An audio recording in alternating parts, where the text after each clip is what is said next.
গালিব হাফিজাহুল্লাহ, সংগঠনের বিভিন্ন পর্যায়ের দায়িত্বশীল বৃন্দ, সুধীমণ্ডলী, মুসলিম ভাই ও বোনেরা, সমস্ত প্রশংসা মহান রব্বুল আলমিনের জন্য। দরুদ ও সালাম বর্ষিত হোক প্রিয় নবী মুহাম্মদুর রাসূলুল্লাহ সাল্লাল্লাহু আলাইহি ওয়াসাল্লামের উপর। আজকে আমার আলোচনার বিষয় সুন্নাহ ও বিদআত, পরিচিতি ও প্রকারভেদ। সম্মানিত উপস্থিতি, আল্লাহ তাআলা আমাদের সবাইকে সৃষ্টি করেছেন। সৃষ্টির মূল উদ্দেশ্য হচ্ছে তার ইবাদত করা, তার জন্য তাওহীদ প্রতিষ্ঠা করা। ওয়া খালাকতুল জিন্না ওয়াল ইনসা ইল্লা লিয়াবুদুন। আমি মানুষ এবং জিনকে সৃষ্টি করেছি এজন্য যে তারা আমার ইবাদত করবে, আমাকে একমাত্র মাবুদ হিসেবে গ্রহণ করবে। আর আল্লাহ তাআলা এবং তার রাসূল সাল্লাল্লাহু আলাইহি সাল্লাম কোন কোন ইবাদতগুলো আমাদেরকে করতে হবে সেগুলো তিনি নির্দিষ্ট করে দিয়েছেন। অর্থাৎ এই ইবাদত যে আমরা করব এটা নিজের পক্ষ থেকে নয়, বরং আল্লাহ তাআলা এবং তার রাসূল সাল্লাল্লাহু আলাইহি সাল্লাম ইবাদতগুলো আমাদেরকে নির্দিষ্ট করে দিয়েছেন। এবং এর সাথে সাথে প্রত্যেকটা ইবাদত কিভাবে আমাকে করতে হবে, সম্পাদন কিভাবে করতে হবে, আদায় কিভাবে করতে হবে, সেটিও কিন্তু আল্লাহ রাসূল সাল্লাল্লাহু আলাইহি সাল্লাম বিস্তারিতভাবে বলে দিয়েছেন। এবং এটাই হচ্ছে সুন্নাত। তিনি সালাতের বিষয়ে বলছেন, সল্লু কামা রাআইতুমুনি উসাল্লি। তোমরা সালাত আদায় করো যেভাবে তোমরা আমাকে সালাত আদায় করতে দেখছো। লিতাখুযু মানাসিকাকুম। আল্লাহ রাসূল সাল্লাল্লাহু আলাইহি সাল্লাম 10ম হিজরিতে হজ করলেন। হজ করার পর সাহাবায়ে কেরামকে বললেন যে তোমরা আমার কাছ থেকে, এই যে আমি হজ করলাম যে পদ্ধতিতে, এই হজের পদ্ধতিটা তোমরা শিখে নাও, এই পদ্ধতি তোমরা হজ করো। তার মানে ইবাদত আল্লাহ তাআলা নির্ধারণ করে দিয়েছেন এবং তার পদ্ধতি এটিও নির্ধারিত। নিজের পক্ষ থেকে কোনো কিছু নিয়ে আসার সুযোগ নেই। এবং এটি হচ্ছে সুন্নাত। ওয়া আন্না হাযা সিরাতি মুস্তাকিমান ফাত্তাবিউহু। আল্লাহ তাআলা বলছেন এটাই আমার সরল সঠিক পথ, সুতরাং তোমরা এটারই অনুসরণ করো। ওয়ালা তাত্তাবিউস সুবুল। তোমরা বিভিন্ন পথের অনুসরণ করো না। ফাতাফাররাকা বিকুম আন সাবিলিহি। যদি বিভিন্ন পথের অনুসরণ করো তাহলে তোমরা তার সঠিক পথ থেকে বিচ্যুত হয়ে যাবে। এই বিভিন্ন পথের ব্যাখ্যায় ইমাম মুজাহিদ রাহিমাহুল্লাহ বলছেন যে বেদাতকে বোঝানো হয়েছে। তার মানে কেউ যদি বেদাতকে গ্রহণ করে সে কখনো সিরাতে মুস্তাকিমের উপর অবিচল থাকতে পারে না। আল্লাহ রাসূল সাল্লাল্লাহু আলাইহি ওয়াসাল্লাম হাদিসের মধ্যে বলছেন, মান আমিলা আমালান লাইসা আলাইহি আমরুনা ফাহুয়া রাদ্দুন। যে ব্যক্তি এমন কাজ করলো যাতে আমার আদেশ নেই সেটা পরিত্যাজ্য। এজন্য আমাদেরকে মুসলিম হিসেবে জ্ঞান অর্জন করতে হবে দুইটা বিষয়েরই। এক হলো যে ইবাদত কিভাবে পালন করব, কোন ইবাদত পালন করব, কিভাবে করব। আল্লাহ রাসূল সাল্লাল্লাহু আলাইহি ওয়াসাল্লাম কিভাবে শিখিয়ে দিয়েছেন। এই সুন্নাত সম্পর্ক যেমন আমার জ্ঞান লাভ করতে হবে, তেমনি এর বিপরীত বিষয় সম্পর্ক জ্ঞান আমার থাকতে হবে। দুটোই থাকতে হবে। কেন দুটোই থাকতে হবে? এর জবাবটা আমরা হুযায়ফা ইবনুল ইয়ামান রাদিয়াল্লাহু আনহু বর্ণিত হাদিসে পাই। তিনি বলছেন, কানান নাসু ইয়াসআলুনা রাসূলুল্লাহ সাল্লাল্লাহু আলাইহি ওয়াসাল্লাম আনিল খায়র। লোকেরা আল্লাহ রাসূল সাল্লাল্লাহু আলাইহি ওয়াসাল্লামকে সবসময় কল্যাণ সম্পর্কে জিজ্ঞেস করত। ওয়া কুনতু আসআলুহু আনিশ শার মাখাফাতা আন ইউদরিকানি। কিন্তু আমি আল্লাহ রাসূল সাল্লাল্লাহু আলাইহি ওয়াসাল্লামকে সবসময় অকল্যাণ সম্পর্কে জিজ্ঞেস করতাম। কেন? যাতে ওই অকল্যাণটা আমাকে পেয়ে না বসে। এজন্যই দুইটাই আমার জ্ঞান থাকতে হবে।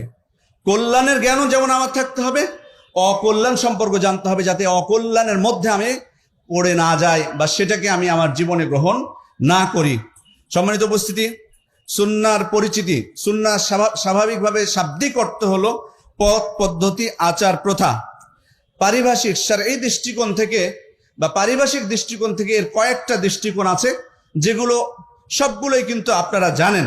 যেমন মুহাদ্দিসদের পরিভাষায় সুন্নাহ হচ্ছে আল্লাহ রাসূল সাল্লাল্লাহু আলাইহি ওয়াসাল্লামের কথা, কাজ, তার সম্মতি, অনুমোদন এবং তার সৃষ্টিগত ও চারিত্রিক বৈশিষ্ট্য। যদিও কেউ কেউ এই লাস্টের অংশটুকুকে বাদ দিয়েছেন, তো এটা আমরা জানি সুন্নাত হচ্ছে রাসূল সাল্লাল্লাহু আলাইহি ওয়াসাল্লামের কথা, কাজ এবং সম্মতি। এছাড়া কেউ কেউ সুন্নাহর আরেকটা দৃষ্টিভঙ্গি আছে, সেটা হলো মা ইউসাবু আলা ফি'লিহি ওয়া লা ইউআকাবু আলা তারকিহি। অর্থাৎ যে কাজটা করলে আমরা সওয়াব পাই, কিন্তু ওইটা ছেড়ে দিলে আমাদের পাপ হয় না। অর্থাৎ করলে নেকি, না করলে কোনো পাপ নেই। যেটা সাধারণত আমরা কথায় কথায় বলে থাকি যে এটা ওয়াজিব না, ফরজ না, এটা সুন্নাত। তার মানে এটা আমি করলে ভালো, না করলে কোনো অসুবিধা নেই। এই দৃষ্টিকোণ থেকে এটি সুন্নাত। আবার সুন্নার আরেকটা দৃষ্টিকোণ হলো যে এটা বিদআতের বিপরীতে ব্যবহার হয়, বিদআতের বিপরীতে। অর্থাৎ যদি বলি যে অমুক সুন্নাতের উপর অটল আছেন, তার মানে উনি বিদআত থেকে দূরে আছেন। এই দৃষ্টিকোণ থেকে সুন্নার অর্থটা কিন্তু একটু ব্যাপক, কারণ এখানে পুরো শরীয়তটাকে কিন্তু বোঝানো হয়, পুরো শরীয়তটাকে বোঝানো হয়, এবং এর মধ্যে খোলাফায়ে রাশিদিনের সুন্নাতও কিন্তু অটোমেটিক চলে আসে। এই জন্য শরীয়তের বিপরীতে কেউ যদি শরীয়তের নাম করে কোনো কিছু করে, তখন সেটা হবে বিদআত। এই জন্য এ অর্থে সুন্নাতটা হচ্ছে বিদআতের বিপরীতে ব্যবহার হয়, যে সুন্নাহ, এই কাজটি সুন্নাহ, অর্থাৎ এটি বিদআত নয়। তাহলে এর বিভিন্ন দৃষ্টিভঙ্গি রয়েছে। সম্মানিত উপস্থিতি, যখন যে প্রেক্ষাপটে যে উদ্দেশ্যে ব্যবহার করা হবে এই সুন্নাত শব্দটি, তখন আমরা সেটাই বুঝবো। এরপরে সুন্নাত প্রকারভেদ। সুন্নাহকে বিভিন্নভাবে এর প্রকারভেদ করা হয় বিভিন্ন দৃষ্টিকোণ থেকে। প্রথমত কর্মে এবং বর্জনের মাধ্যমে। এই দৃষ্টিকোণ থেকে সুন্নাহ দুই প্রকার।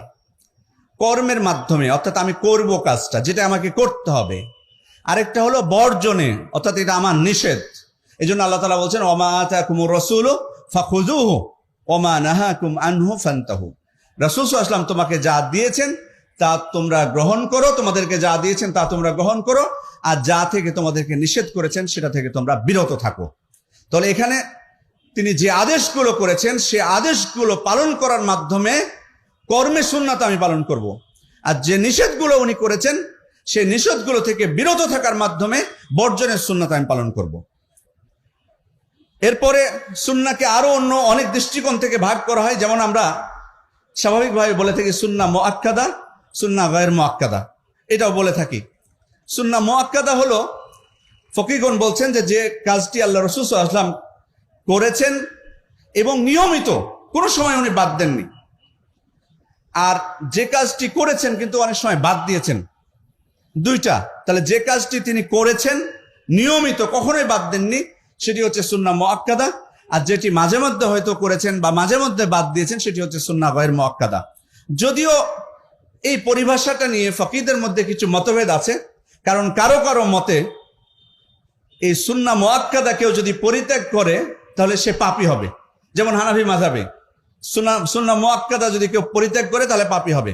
কিন্তু সঠিক কথা হলো যে সুন্নাহ শব্দটা যখন ওয়াজিবের বিপরীতে আসবে, তখন পরিত্যাগ করলে সেটার পাপ হবে না, সেটা মুআক্কাদা হোক আর গায়র মুআক্কাদা হোক, পাপ হবে না।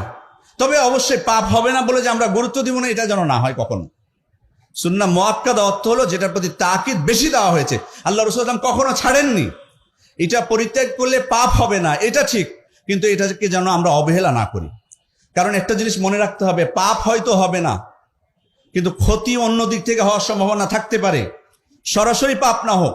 যেমন উদাহরণস্বরূপ বলি আপনাদেরকে, যে ফরজ সালাতের পাশাপাশি যে সুন্নাতগুলো আমরা আদায় করি, সুন্নাহ মুআক্কাদা যেগুলো বলা হয়, যেমন ফজরের পূর্বে 2 রাকাত সুন্নাত, জোহরের পূর্বে 4 রাকাত, পরে 2 রাকাত, মাগরিবের পরে 2 রাকাত, এশার পরে 2 রাকাত, এগুলোকে সাধারণত আমরা কি বলি? সুন্নাহ মুআক্কাদা। আচ্ছা, এখন আপনি যদি প্রশ্ন করেন আমাকে যে এগুলো সালাত যদি ছেড়ে দিই তাহলে পাপ হবে কিনা, আমি বলবো পাপ হবে না, এটা ঠিক, কিন্তু আপনি ক্ষতিগ্রস্ত হতে পারেন। কেন? কারণ কিয়ামতের দিন আল্লাহ তাআলা কিন্তু আমাদের প্রথম হিসাব নেবেন কিন্তু সালাতের, এবং সেখানে যদি ফরজে ত্রুটি থাকে আল্লাহ তাআলা স্বয়ং বলবেন যে আমার এই বান্দার কোনো নফল ছিল কিনা, অর্থাৎ ফরজ বাদ দিয়ে অন্য কোনো সালাত আছে কিনা, যেটার মাধ্যমে ত্রুটিগুলো পূর্ণ করা হবে। তো সেদিন যদি আমি এই সুন্নাতে অবহেলা করে থাকি এই দুনিয়ায়, সেদিন কিন্তু এই সুন্নাত যদি না থাকে আমি কিন্তু ক্ষতিগ্রস্ত হব।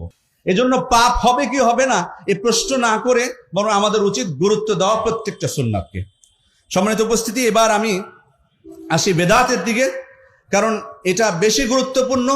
আর এই সুন্নাত এবং বেদাত মূলত কিন্তু আমাদের দাওয়াতের অন্যতম মূল বিষয়বস্তু কিন্তু এটি, যে কারণে বিষয়টি কিন্তু আসলে অনেক লম্বা, কিন্তু সংক্ষিপ্তভাবে কিছু এর পরিচিতি আপনাদের সামনে তুলে ধরবো মাত্র। এই বেদাত শব্দটি শাব্দিক অর্থে আসে নতুন সৃষ্টি, আবিষ্কার, শাব্দিক অর্থে। কিন্তু শরঈ অর্থে প্রত্যেক নতুন সৃষ্টিকে কিন্তু বেদাত বলে না। যেমন সালাতের শাব্দিক অর্থ কি? দোয়া। কিন্তু কেউ যদি দোয়া করে শুধু, তাহলে কি তার সালাত আদায় হবে? না, বরং শরঈ অর্থে সালাত যেটা, সেটাকে আমাকে গ্রহণ করতে হবে, যেটা তাকবীরে তাহরিমা দিয়ে শুরু হয়, রুকু সিজদা করে তাসলিমের মাধ্যমে, সালামের মাধ্যমে শেষ হয়। তেমনি ভাবে বেদাতের শাব্দিক অর্থ হলো সৃষ্টি করা, আবিষ্কার করা, কিন্তু শরঈ অর্থে বেদাত হলো, ইমাম শাইখুল ইসলাম ইবনে তাইমিয়া বলছেন যে সকল কাজ দিনের মধ্যে মিশ্রিত হয়েছে অথচ আল্লাহ তাআলা তা বৈধ করেননি, সেটাই হচ্ছে বিদআত, যদিও তা ব্যাখ্যা সাপেক্ষে হয়। মূলত আসলে বিদআত হলো যে কোরআন এমন কাজ যেটি কোরআন এবং সহিহ সুন্নাহ দ্বারা প্রমাণিত নয়, কিন্তু মানুষ সেটাকে ইবাদত মনে করে নেকির উদ্দেশ্যে করে থাকে। আমি আবার বলছি যে এমন একটি কাজ যেটি কোরআন এবং সুন্নাহ দ্বারা প্রমাণিত নয়, কিন্তু মানুষ সেটিকে ইবাদত মনে করে নেকির উদ্দেশ্যে করে থাকে, সেটি হচ্ছে মূলত সহজ ভাষায় বিদআত। এজন্য অনেকেই কিন্তু আমরা যখন বেদাতের কথা বলি যে এই কাজটি রাসূল সাল্লাল্লাহু আলাইহি ওয়াসাল্লাম করেননি বা সাহাবায়ে কেরাম করেননি বা সালাফদের মধ্যে পাওয়া যায় না, তখন অনেকে যুক্তি দেখায় যে এই মাইকও তো আল্লাহ রাসূল সাল্লাল্লাহু আলাইহি ওয়াসাল্লাম ব্যবহার করেননি, তাহলে মাইক ব্যবহার করা বিদআত। ঘড়িও তো ব্যবহার করেনি, তাহলে ঘড়ি ব্যবহার করা বিদআত। কিন্তু আমরা আপনাদেরকে বলে দিয়েছি যে আসলে শরঈ অর্থে বিদআত যেটি প্রত্যাখ্যাত, কুল্লু বিদআতিন দালালা ওয়া কুল্লু দালালাতিন ফিন্নার, সেটি হচ্ছে মূলত দ্বীনের নামে নেকির উদ্দেশ্যে ইবাদত মনে করে যেটা করা হয় সেটা হচ্ছে বিদআত। এই সমস্ত নতুন আবিষ্কার যেগুলো, এগুলো আমাদের ব্যবহার করতে কোনো অসুবিধা নেই। সুতরাং আজান দেওয়া এটা ইবাদত। এই আজান যদি আপনি মাইকে দেন বা মাইক ছাড়া দেন কোনো অসুবিধা নেই। হ্যাঁ, কেউ যদি আবার বলে যে মাইকে আজান দিলে নেকি বেশি, তাহলে আপনি তখন বলবেন হ্যাঁ এবার তোমার জন্য মাইকটা বিদআত হলো। যেমন হজে যাওয়া, আগের যুগে হজে যেত কিসের মাধ্যমে? উটে আরোহণ করে। এখন আমরা যাই বিমানে, বাইরের দেশ থেকে গেলে, আর আশপাশ থেকে গেলে তারা যায় বাসে। এখন কেউ যদি বলে যে বিমানে হজে যাওয়াটা হচ্ছে নেকি বেশি বাসে যাওয়ার থেকে, তখন আমরা বলবো যে এখন আপনার জন্য এটা বেদাত হবে, কারণ আপনি এটাকে নেকির উদ্দেশ্যে ব্যবহার করছেন তাই। সুতরাং স্বাভাবিক যে জিনিসগুলো যেগুলো ইবাদতের অংশ নয়, সেগুলো যতই নতুন সৃষ্টি হোক না কেন সেটা ব্যবহার করতে আমাদের কোনো অসুবিধা নেই, যদি শরীয়ত হারাম না করে থাকে। ওইটা শরীয়ত যদি হারাম না করে থাকে সেটা ব্যবহার করতে অসুবিধা নেই। মূলত হারাম হলো যে কাজটি ইবাদতের নামে করা হয় নেকির উদ্দেশ্যে। সম্মানিত উপস্থিতি, এবার বেদাতের প্রকারভেদ। এখন হয়তো বেদাতের প্রকারভেদ বলতে গেলে আমাদের সমাজে আবার এটার ভুল প্রয়োগ আছে বেদাতের প্রকারভেদের। আমি কিন্তু ওই প্রকারভেদ বলবো না যেটা বলা হয়ে থাকে যে কি বিদা হাসানা বিদা সাইয়্যা, মানে উত্তম বেদাত আর হচ্ছে নিকৃষ্ট বেদাত। উত্তম বেদাত বলতে বোঝায় যে এই বেদাত আমাদের জন্য জায়েজ। আসলে আমি প্রকারভেদগুলো এই দৃষ্টিকোণ থেকে বলবো না, কারণ পৃথিবীর সকল বেদাতই হচ্ছে নিকৃষ্ট, যতই সেটা আপনি ভালো বলুন না কেন। এমন কোনো বেদাত নাই যেটা অনুসরণীয় হতে পারে। প্রত্যেকটা বেদাতই হচ্ছে প্রত্যাখ্যাত, প্রত্যেকটা বেদাত, এখানে কোনো ভালো মন্দ নাই। দেখুন, বেদাতের এই পাপটা এটা হয়তো বা আমরা খুব সহজ ভাবে দেখে থাকি। অনেক সময় মনে করি যে সুদ, ব্যভিচার বা অন্য সম্পদ আত্মসাৎ করা এগুলো বেশি বড় হারাম, আর বেদাতটা খুব বেশি বড় হারাম না বা নিষেধ না, কারণ এটা তো ভালো কাজই হয় সাধারণত। কিন্তু আসলে এই দৃষ্টিকোণ থেকে দেখলে হবে না শুধুমাত্র। আর বেদাত শুধুমাত্র এটা না যে পথভ্রষ্টতা, আর প্রত্যেক পথভ্রষ্টই জাহান্নামে যাবে। কারণ আপনি যদি গভীরভাবে চিন্তা করে দেখেন যে এই বেদাতটা কত যে নিকৃষ্ট, যে একজন ব্যক্তি যখন বেদাত করে তখন সে কিন্তু মূলত আল্লাহ তাআলার উপর মিথ্যারোপ করে। যখন বেদাত করে আল্লাহ তাআলার উপর মিথ্যারোপ করে, কারণ এই দিন আমাদের কাছে এসেছে আল্লাহ তাআলার পক্ষ থেকে। আপনি যখন কোনো কাজ দিনের নামে করবেন, তখন আপনি এই কাজের দ্বারা বোঝাতে চান যে এই কাজ আল্লাহর পক্ষ থেকে এসেছে, কিন্তু আসলে তো সেটা আল্লাহর পক্ষ থেকে আসেনি। তখন এই কাজের মাধ্যমে সেটা হয় আল্লাহর প্রতি মিথ্যারোপ, এবং সাথে সাথে রাসূল সাল্লাল্লাহু আলাইহি ওয়াসাল্লামের প্রতি মিথ্যারোপ। কারণ আল্লাহ রাসূল সাল্লাল্লাহু আলাইহি ওয়াসাল্লাম আমাদের জন্য দ্বীন নিয়ে এসেছেন, তিনি আমাদেরকে শিখিয়ে দিয়েছেন কোনো কাজ যখন আপনি করবেন দ্বীনের নামে, তার মানে আপনি বুঝাতে চাচ্ছেন যে এটা রাসূলের নিকট থেকে এসেছে, কিন্তু সেটা রাসূলের নিকট থেকে আসেননি, তিনি নিজে করেননি, তিনি বলেননি, তিনি অনুমোদন দেননি। তার মানে ওই কাজটা করার মাধ্যমে আপনি সরাসরি রাসূল সাল্লাল্লাহু আলাইহি ওয়াসাল্লামের প্রতি মিথ্যারোপ করছেন। এবং সাথে সাথে সাহাবায়ে কেরামের প্রতিও কিন্তু মিথ্যারোপ করা হয়, কারণ এই দিন আমাদের কাছে এসেছে সাহাবায়ে কেরামের মাধ্যমে। তা আমি যদি এমন কাজ করি যে কাজ সাহাবায়ে কেরাম আমাদের কাছে পৌঁছাননি বা তারা নিজেরা করেননি, তাহলে তাদের প্রতি মিথ্যারোপ হয়ে গেল, স্পষ্ট মিথ্যারোপ। এবং শুধু তাই নয়, সাহাবায়ে কেরামকে এখানে ছোট করা হয়। আচ্ছা, আপনাদেরকে একটা প্রশ্ন করি, বলুন তো, সাহাবা ইকরামের মর্যাদা আমাদের থেকে বেশি না, সাহাবা ইকরামের মর্যাদা বেশি না আমাদের মর্যাদা বেশি? সাহাবা ইকরামের মর্যাদা বেশি। সাহাবা ইকরাম আমাদের থেকে বেশি ভালো কল্যাণের কাজ করতেন না আমরা বেশি করি? তাই যদি হয়, তো যে কাজ সাহাবা ইকরাম করলেন না সে কাজ যদি আমি আপনি করি, এর মাধ্যমে আমরা বুঝাতে চাই না যে তারা তাহলে আমলের দিক থেকে তাদের কি ছিল? অলসতা ছিল, অলস ছিলেন তারা করেননি, কিন্তু আমরা করব কারণ আমরা বেশি অ্যাক্টিভ। এটাই বোঝানো হয় না? মূলত একটা বেদাতের মাধ্যমে কিন্তু এটাই বোঝানো হয়, যদি আমি মুখে স্বীকার না করি। আর এর মাধ্যমে তাদেরকে ছোট করা হয়, হেয় প্রতিপন্ন করা হয়, বা তাদেরকে জাহেল আখ্যায়িত করা হয় যে তারা জানতেন না কিন্তু আমি বড় জ্ঞানী, আমি বড় আলেম, আমি সবকিছু জানি, কিন্তু তারা জানেননি। এই জন্য বেদাতটা কিন্তু এত ছোট বিষয় নয়, কারণ এই বেদাতটা কিন্তু স্পষ্ট ইহুদি নাসারাদের অনুসরণ, তাদের সাদৃশ্য অবলম্বন। আর তাদের সাদৃশ্য অবলম্বন করতে আল্লাহ রাসূল সাল্লাল্লাহু আলাইহি ওয়াসাল্লাম স্পষ্ট নিষেধ করে দিয়েছেন। কিভাবে তাদের সাদৃশ্য অবলম্বন? আপনারা নিশ্চয় জানেন যে ইহুদি নাসারারা তাদের দিনকে বিকৃত করেছিল, তাদের দিনকে বিকৃত করেছে। আচ্ছা, বেদাত যখন করা হয়, এই বেদাত করার মাধ্যমে কিন্তু মূলত দিনকে বিকৃত করা হয়। কেন? কারণ বেদাত যখন করা হয় তখন এই বিদাতের মাধ্যমে বহু সুন্নাত সমাজ থেকে দূর হয়ে যায়। বেদাত ঢোকা মানে কিছু বাদ হয়ে যাওয়া, কিছু সংযোজন, কিছু বিয়োজন, এটাই তো বিকৃতি। তারা যেমন বিকৃতি করেছে, তাহলে আমরা বেদাতের মাধ্যমে দিনের বিকৃতি করছি। যেমন একটা উদাহরণ আপনাদেরকে দিই শুধু বোঝার জন্য। ফরজ সালাতের পর, খুব কমন উদাহরণ আপনাদের কাছে, ওই জন্য বলছি। আরো অনেক বেদাত আছে। ফরজ সালাতের পর সম্মিলিত ভাবে মোনাজাত করা, এটা সুন্নাত না বেদাত? এক বাক্যে বলেছেন বেদাত। এখন আমি আপনাদেরকে বলি যে খেয়াল করে দেখুন, এই বেদাতটা আমাদের মধ্যে ঢোকার কারণে কত সুন্নাত দূর হয়েছে। এখন অধিকাংশ মসজিদগুলোতে ইমাম যখন সালাম ফিরানোর পরে শুরু করেন বেদাত, মুসল্লিরাও তার সাথে ধরলেন। এবার যখন ওই বেদাত শেষ, সবাই উঠে সুন্নাত পড়তে শুরু করলেন, বা অন্য সালাত পড়তে শুরু করলেন, বা মসজিদ থেকে বের হয়ে গেলেন। অথচ রাসূল সাল্লাল্লাহু আলাইহি ওয়াসাল্লাম সালাম ফিরানোর পর কত আজকার তিনি করতেন, এগুলো সবগুলো দূর হয়ে গেছে সমাজ থেকে।